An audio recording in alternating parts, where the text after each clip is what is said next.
Number 5. Number 4. Number 3. Number 2. Number 1.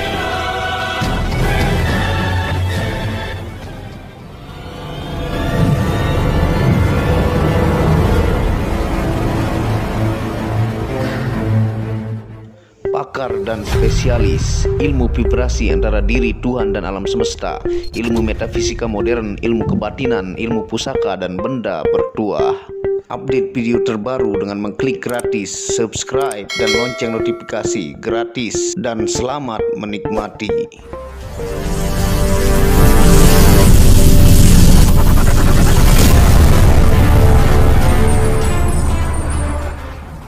Bismillahirrahmanirrahim. Assalamualaikum warahmatullahi wabarakatuh. Alhamdulillahirabbil alamin, wassalatu wassalamu ala asyrafil anbiya'i wal mursalin sayyidina Muhammadin wa ala alihi wa sahbihi ajma'in. Rabbi shrah li sadri wa yassir li amri wahlul 'uqdatam min lisani yafqahu qawli. Alhamdulillah, pada kesempatan yang berbahagia ini bersama saya lagi dengan Muhammad Hamdan Al-Ghazali dalam Tauhid Metafisik. Tentunya semoga penonton kalian semua disehatkan selalu oleh Tuhan penguasa bumi langit dan diantara keduanya, karena itu adalah nikmat yang paling mahal, harta yang paling mahal, sehingga kalian bisa mencari berkah Tuhan, menafkahi anak istri ya bagi yang laki-laki, dan tentunya segala hajat dan doa kalian diijabah oleh Tuhan penguasa bumi langit dan diantara keduanya.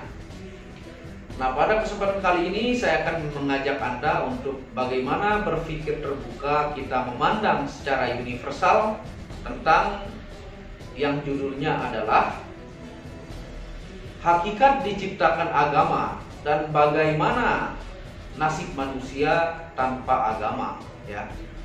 Nah, ini Anda harus hati-hati mendengarkan supaya Anda tidak gagal paham dan dengarkan sampai selesai ya.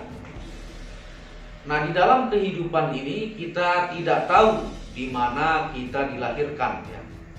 Kita tidak tahu dan tidak bisa memilih di rahim siapa kita lahir di dunia ini. Kalau kita berpikir secara universal, kalau kita lahir di orang tua yang muslim, maka jadilah kita manusia yang beragama Islam. Kalau kita lahir di orang tua Kristen, maka jadilah kita anak yang beragama Kristen, dan begitu seterusnya. Misalnya orang tua Buddha, maka kita akan Buddha. Nah, semua manusia tidak bisa memilih di mana tempat dilahirkan. Kalau bisa memilih, kita memilih menjadi anak pengusaha sukses supaya tidak berat dalam melakukan perjuangan hidup ini ya. Langsung banyak kekayaan dan banyak kenikmatan ketika kita lahir ya. Tapi itu tidak bisa dipilih.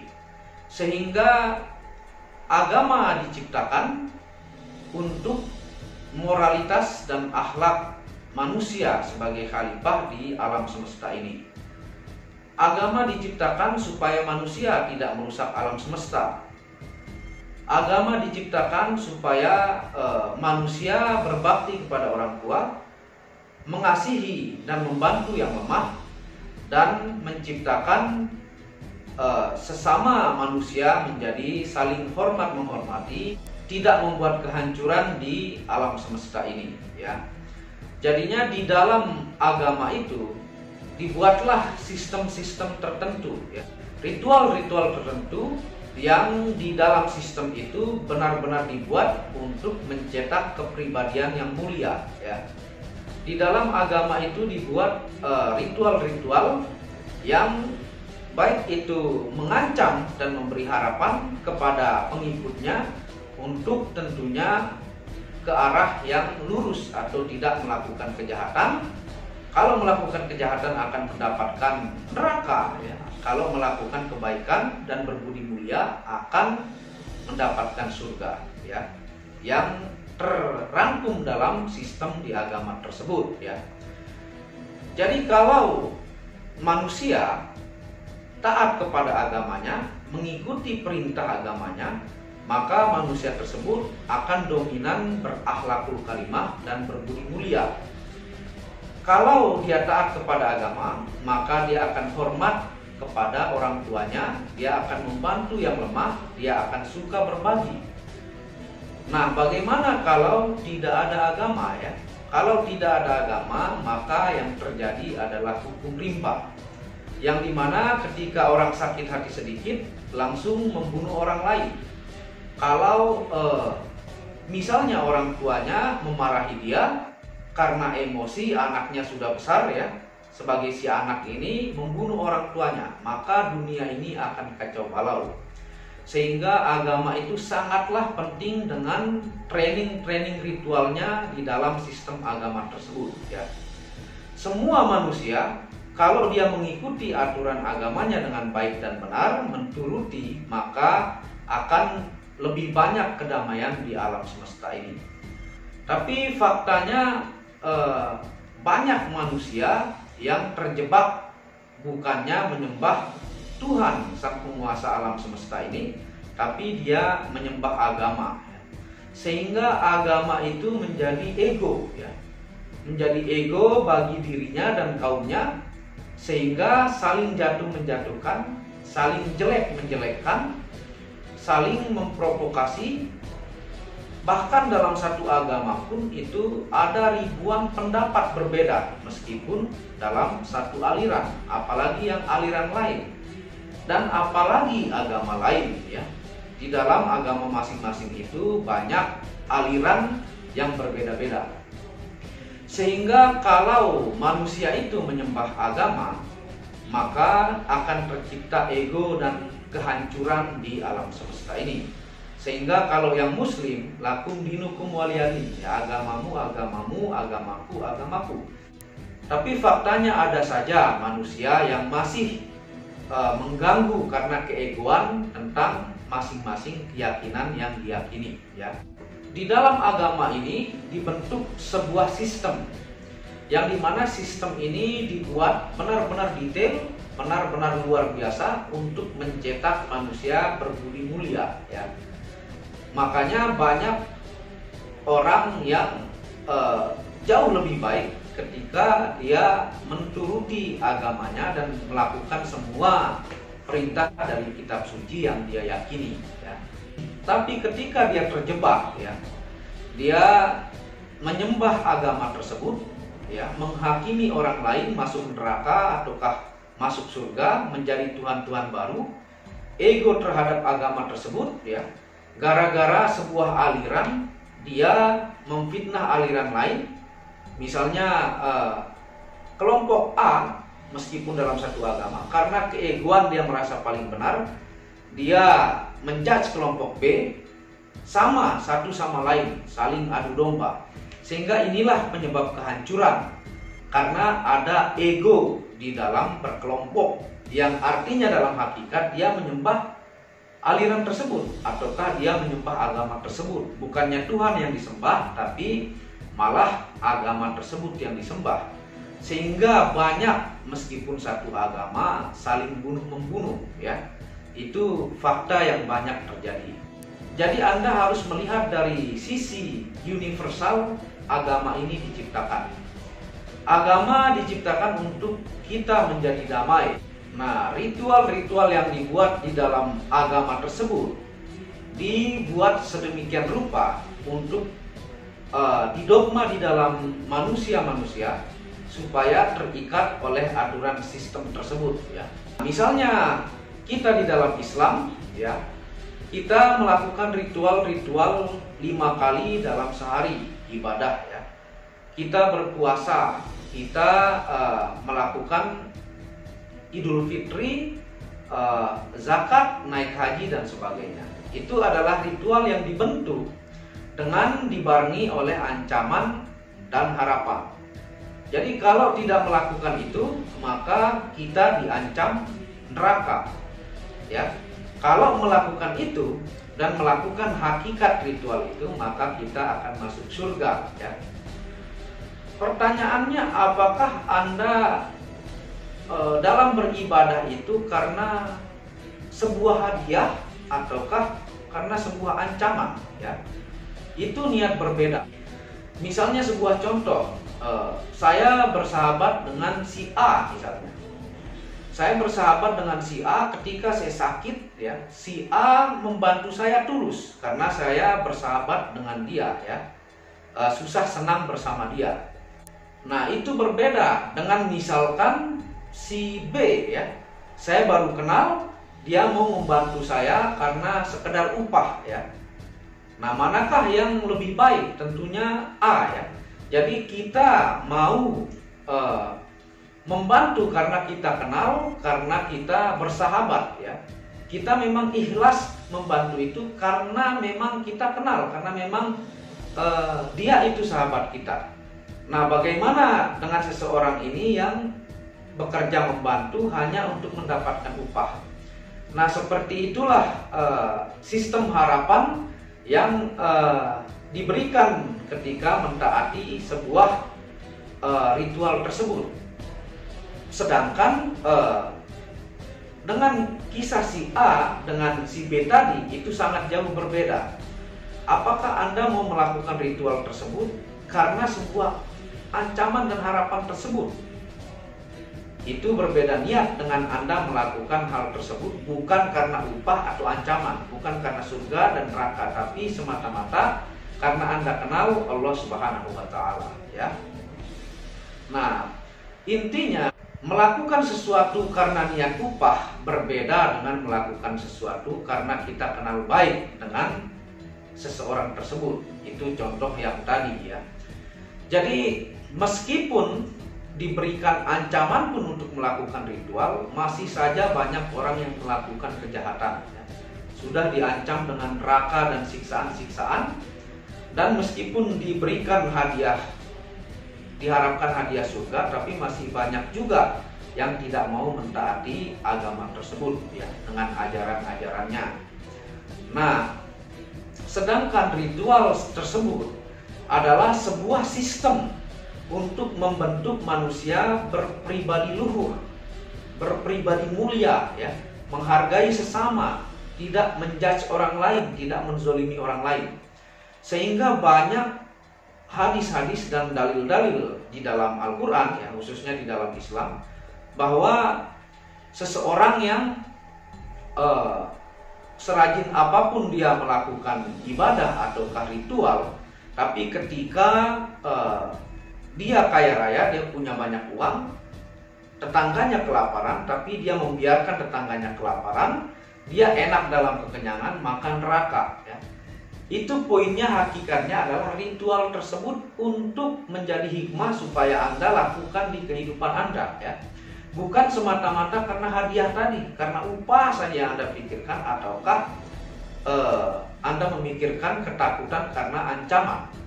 Jadi orang banyak terjebak di ancaman dan harapan ini, ya.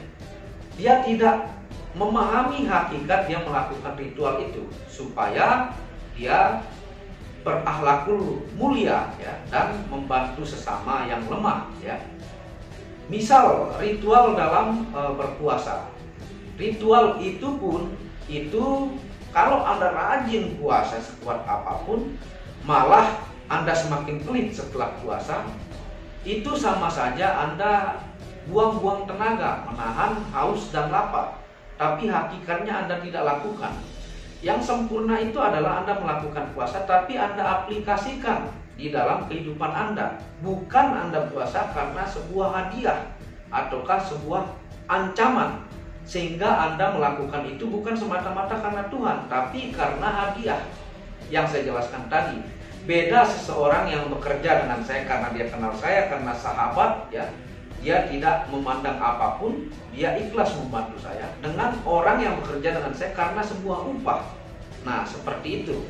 Jadi agama ini dicetak dan dibentuk untuk membuat manusia menjadi berbudi luhur, sayang kepada orang tua, membantu yang lemah, membantu yang miskin, tidak menghujat, tidak menzolimi. Maka jika semua manusia mengikuti ajaran agamanya tersebut, maka alam semesta ini akan damai, ya. Tidak akan ada kerusakan yang besar di alam semesta ini, ya. Karena keegoan di dalam kepercayaan di aliran-aliran tertentu, misalnya aliran A dengan aliran B, ego, merasa diri paling baik, ya. Padahal agama tersebut untuk berbudi luhur, malah dia mengkultuskan aliran tersebut sehingga saling sikat menyikat ataukah zolim menzolimi. Nah, ini mereka terjebak yang hakikatnya mereka mengkhususkan ataukah menyembah aliran tersebut. Seharusnya Anda satu agama, Anda harus berbudi luhur, saling dukung mendukung. Malah Islam versus Islam saling hujat menghujat. Kristen versus Kristen, ataukah Muslim versus Kristen, ataukah Hindu versus Kristen, dan sebagainya. Saling ego akan agama masing-masing. Padahal di saya pribadi Muslim, lakum dinukum waliyadin, ya. Kecuali kalau mereka memborbardir kita duluan tanpa salah apapun, tanpa ini itu, maka kita boleh melawan karena tidak ada ibaratnya yang dirugikan ataukah tidak melakukan sesuatu provokasi ataukah menghancurkan, mengganggu keyakinan orang lain, ya. Itu namanya kita membakar api, muncullah asap, ya, seperti itu. Jadi hakikatnya di dalam beragama itu kita benar-benar dicetak menjadi manusia yang berakhlak super mulia, ya. Jadi kalau misalnya di aliran-aliran agama, khususnya keyakinan saya Muslim, ya, itu banyak manhaj-manhaj yang berbeda, yang saling sikat. Sebenarnya mereka itu terjebak dalam aliran manhaj tersebut, sehingga muncullah keegoan. Yang saya jelaskan bahwa malaikat itu adalah makhluk yang super pintar, ya, yang menguasai ilmu-ilmu hebat, rajin beribadah. Karena setitik ego dan kesombongan tidak mau sujud kepada Adam, maka dianggaplah dia iblis, ya. Nah, seseorang yang sudah memiliki ilmu tinggi, menghafal banyak dalil dan Al-Quran, tapi ada keegoan dan kesombongan, maka itu sangat dimurkai oleh Allah Subhanahu wa Ta'ala, ya. Nah, poin pada kesempatan kali ini bahwa agama dan ritualnya sangatlah penting untuk manusia, ya. Sangat-sangatlah penting. Itu akan membawa manusia menuju Tuhannya dan melakukan akhlak-akhlak mulia, ya, dan menjadi manusia yang luhur, ya. Lakukanlah ritual dan hakikat agama di dalam sistem agama tersebut dan praktekkan di dalam kehidupan. Jangan hanya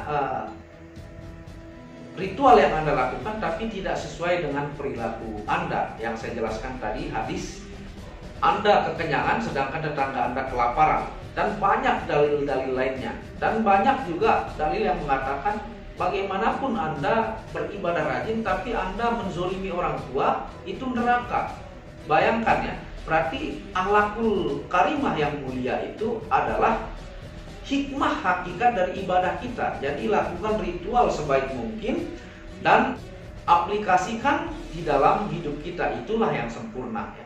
Jangan ego, ya, jangan ego merasa diri terbaik, karena iblis pun diusir itu karena sebuah keegoan dan kesombongan, ya.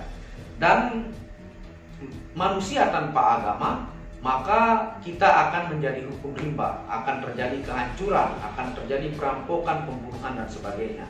Sehingga agama sangat-sangatlah penting di kehidupan alam semesta ini. Tapi Anda harus memahami hakikatnya, ritual yang Anda lakukan dengan aplikasi di dalam kehidupan Anda.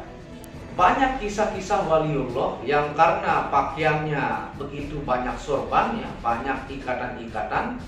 Bahkan kisah Syekh Junaid al-Baghdadi pun dihina oleh seorang anjing karena pakaiannya dia menghindari anjing tersebut, sampai si anjing ini pun menegur si Syekh Junaid al-Baghdadi, sehingga si Junaid al-Baghdadi ini sadar. Karena mentang-mentang dia berjubah, muncul keegoan, ya, sehingga anjing lewat dan dihindari, sehingga anjing itu berkata, "Wahai orang yang sombong, apakah salah saya lewat di jalan ini? Sehingga dengan mudahnya ketika buluku kena ataukah bagian badanku kena, tinggal kamu cuci saja dengan air dan tanah sehingga suci. Kenapa kamu harus sombong dengan pakaianmu?" Sehingga si anjing ini menegur Syekh Junaid al-Baghdadi Bahkan Syekh Junaid Al-Baghdadi pun menangis dan mengambil hikmah dari si anjing tersebut. Dan suatu waktu dia mempersilahkan si anjing ini lewat dengan memberikannya jalan selebar-lebarnya. Itu sudah saya jelaskan di video sebelumnya. Nah, kalau kita berikan contoh hukum di Indonesia ini, Undang-Undang Dasar, itu adalah sebuah sistem yang versi kecil dari sebuah agama ya, versi sangat-sangat kecil, yang dimana jika manusia mencuri tertangkap maka dia masuk penjara ya, yang dimana jika manusia itu menuruti dan menaati hukum maka dia akan aman dan membuat Indonesia ini menjadi aman, tentram, dan bahagia. Tapi bagaimana jika Undang-Undang Dasar tidak ada aturan-aturan hukum tertentu, maka pencurian akan marak, saling bunuh-membunuh akan marak. Kurang lebih seperti itulah versi sistem kecil dari sebuah agama, yaitu undang-undang di negara ini. Jadi maksudnya adalah undang-undang itulah yang mengatur kita untuk di Indonesia ini aman, tentram, sesama manusia dan sesama umat beragama ya.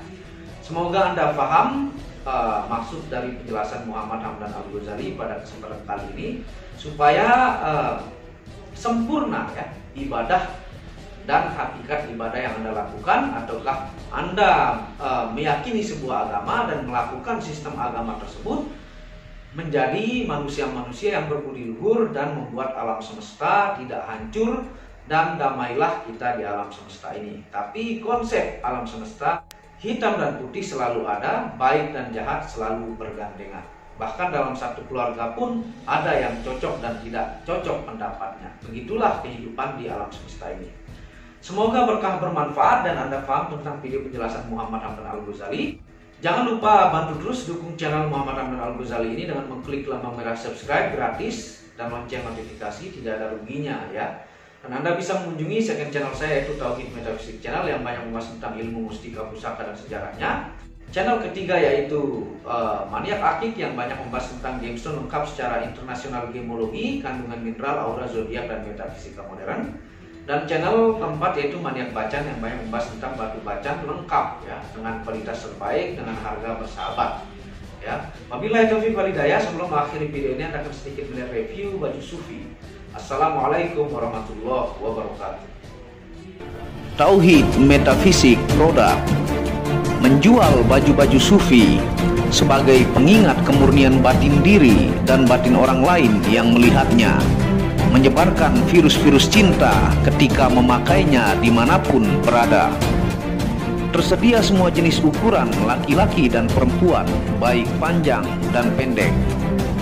Harga promo murah dengan kualitas cotton dan sablon terbaik. Kontak admin, hubungi WhatsApp 0858 1688 0424. Inilah review baju sufinya. Baju sufi yang pertama, logo Tauhid Metafisik, lambang Tauhid, yang di belakang yang ada hanya satu.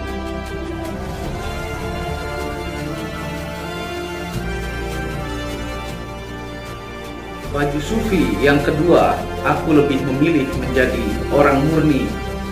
Logo di belakang baju adalah Tauhid Metafisik.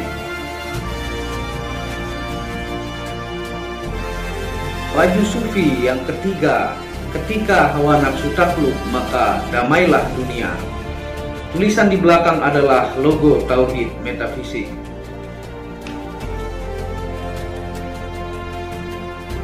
Baju sufi yang keempat, aku patah hati pada fananya dunia. Tulisan di belakang baju adalah logo Tauhid Metafisik.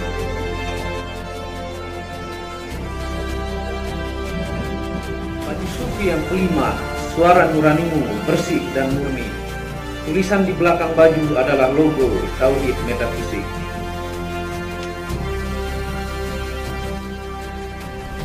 Baju sufi yang keenam, ego diri adalah dinding pembatas antara diri dengan Tuhan.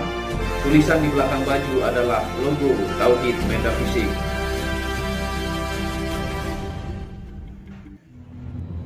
Segera pesan baju-baju sufi, stok terbatas. Terima kasih.